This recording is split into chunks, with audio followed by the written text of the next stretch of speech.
Hello youth! Hello youth! Hi! We are from Self-Learner's Corner.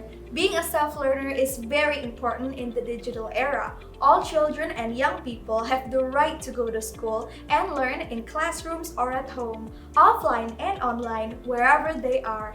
This COVID-19 pandemic taught us the importance of expanding digital learning and building new skills for the future of learning, such as diagnosing learning needs, formulating goals, identifying resources, and evaluating learning outcomes. In this video, we're going to share with you the 5 skills you need in order to be an effective self-learner and about how you can attain those skills. Do you want to achieve your fullest potential and never stop expanding your knowledge? Watch this video until the end. Let's start!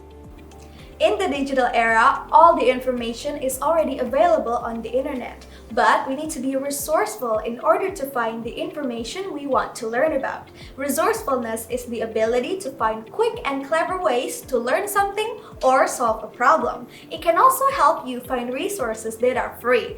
These are 3 steps to be a resourceful self-learner. The first step is to know what to look for. You can write down the topics you'd like to learn about or what materials you need to learn in order to achieve your goals. The second step is to know where to learn from. There are multiple ways to learn. The first one is MOOC, which stands for Massive Open Online Courses. These are interactive courses available for anyone to enroll. Here are some examples of MOOC: edX, Coursera, Skillshare, Khan Academy, Sailor Academy, and many more. You can use Google Scholar as your web search engine to find educational and trustworthy learning sources. You can watch educational videos and documentaries. You can download educational apps or sign yourself up to learning opportunities such as webinars, workshops, Model United Nations, and education fairs. If you want to use social media to learn, make sure to only learn from reliable sources.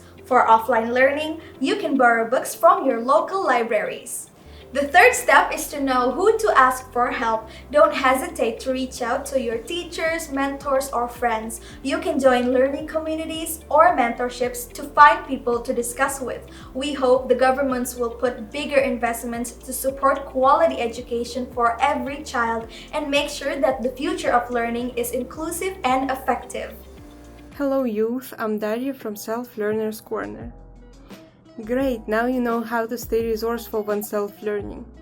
Probably the first thing you're going to encounter in your journey to self-education is an overwhelming amount of sources. In this video, we're going to talk about misinformation and fact-checking.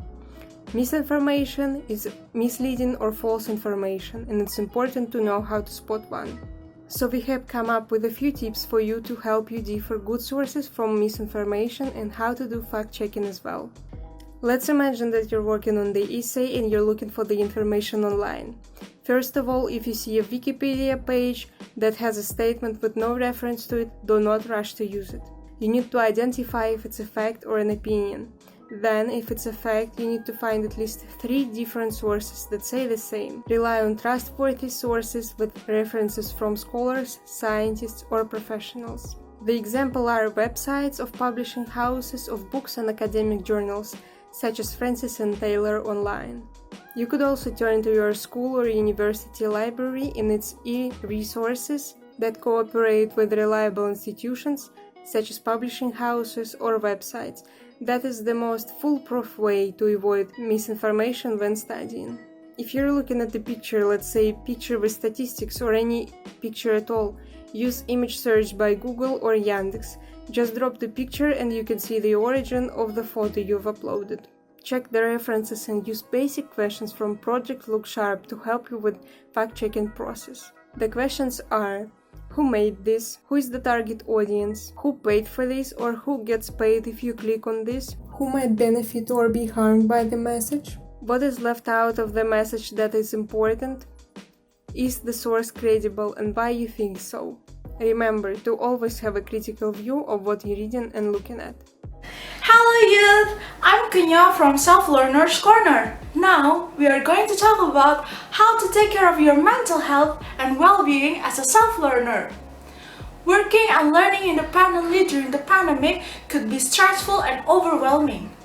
A high level of stress could lead to several mental diseases such as depression, anxiety, mental breakdown, and more. Here are 3 ways of solution to prevent them happening to you and people around you. Firstly, understand your limit. Remember that each person has their own capacity and needs in order to be optimal in their work. Therefore, you have to understand your optimal learning hours and basic needs such as nutrition, sleep, relaxation, and exercise. You can make your own schedule to make sure everything is in your optimum competency. Also, be aware of your screen time, because too much screen time can negatively impact our mental health. Second, ask for support and help. Being a self-learner feels like you can conquer the world by yourself, but we all know that sometimes things are just out of our ability. When things get difficult and you feel like you have failed, it is okay to take a step back and ask for help. Seeking help and support is essential. Tell your loved ones that you need support and motivation, talk to people you trust, and ask for professional support if it's needed. And lastly, be your own version of success. Remember that your success is not measured by other people's success. It is measured by how well you put your energy and ability into something you aspire. Hello youth, I'm Rindana from Self Learner's Corner. As already mentioned before, mental health is very important. One additional tip to make your learning less stressful is to learn together from a distance. And here are tips for improving the experience. First, joining online webinar or workshop. In this type of learning, you can choose any class you want and learn from the experts. Not only that, you will meet many people who have the same interests as you, and from here, you can get new friends. Second, join online forum discussion. If the previous learning focused on one-way learning from the experts to the learner, joining online forum discussions opens up two-way, even all-way possibilities of learning. Everyone from various backgrounds discussed about a topic or issue. Isn't this interesting? You can gain knowledge, but also actively state your opinion. Third, making your learning circle. Gather a group with people who have the same passion as your learning circle. Making cool projects and collaborations involving your interests can be done this way. However, youth, please stay safe. Please respect other people's opinion and privacy. Do not spread hoaxes and rumors. This can be done by thinking twice before you click send. And it's okay to create your boundaries. Be careful with suspicious offers or friend requests. Hi, my name is Deng from the Self Learner's Corners. In the previous videos, you have learned about mental health, you have learned about fact and misinformation. And this video I'll be sharing with you about access and inclusion. How do you make sure there's accessibility and inclusion in your setting, in your environment?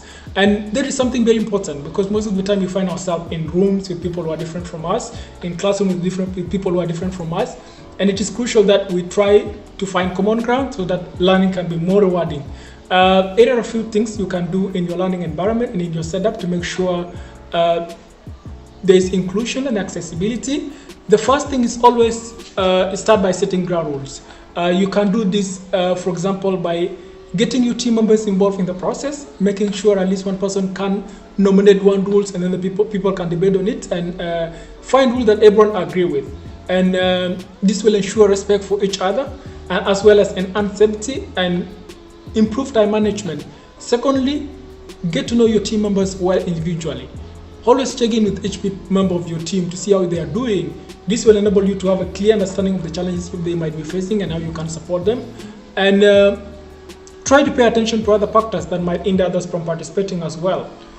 Lastly, explore creative ways to make sure everyone is involved. For example, if someone is not comfortable being on camera when you are having a Zoom meeting or a Skype, you can try to find other ways to get them involved.